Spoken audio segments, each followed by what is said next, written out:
Okay, I finally had enough requests for how to do the Airbox lid snap-in vents. So I'm going to show you how to do that today. First, you take a 5mm and pull that bolt out, and then back here, you can get on top of it underneath it. There's a pin that goes in a rubber grommet here that just snaps loose, and then there's two tabs up here. So out, snap it loose, slide it back, and then the side cover will be off. One more thing you're going to have to do is transfer this clip that holds the side panel on over to your new one. The easiest way to do that is to get a flat-bladed screwdriver underneath here and just pry up gently, and then you can just bend it back with your fingers. And then you can just slide that right back on, and then that'll hold your plastic on. An important note about these air filter covers: these two pieces of plastic right here rest on these two tabs that hold the air filter in. So when you're in here drilling and cutting and everything, do not modify these because they help hold the air filter in, keep it from vibrating loose. These tabs should keep it in, but you know, all these do is pin these down over these tabs.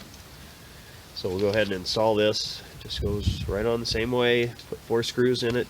Don't over tighten. And one thing that you can do when you put these back in to avoid cross threading is if you go backwards until they kind of pop like that. You'll notice as you're turning it backwards, they suddenly click in and drop into the hole a little bit.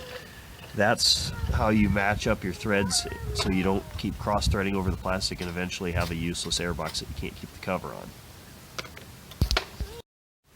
Okay, so I have it installed. You know, this time of year, a lot of places it's very cold.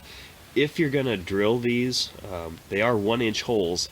Do it inside where this is warm, because if you're out in your cold garage and you try and drill this, it's probably going to shatter and you're going to be out an airbox lid.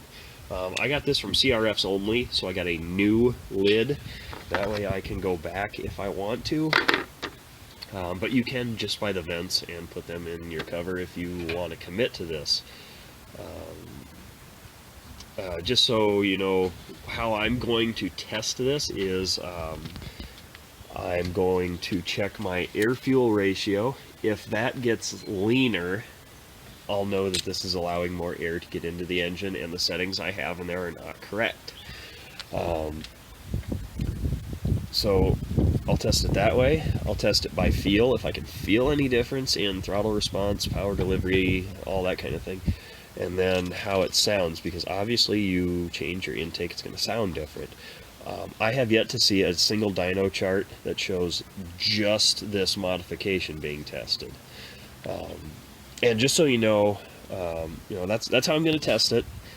The modifications that I have are a gutted factory muffler, no catalytic converter, no baffles or anything. It's just the factory casing that I put a single baffle plate in, 1/4-inch hole mesh, and it's about 50% open. I have an 1.5-inch exhaust tip with the factory spark arrestor welded on the inside, factory header, Dobeck Performance AFR EFI system.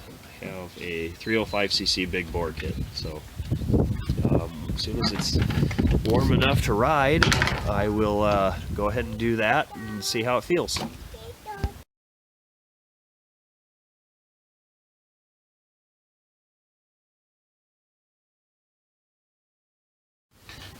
So if I would have been paying attention, instead of putting this one here and having to trim this piece out, I would have put it over here, but it's not that big a deal. This isn't really all that necessary.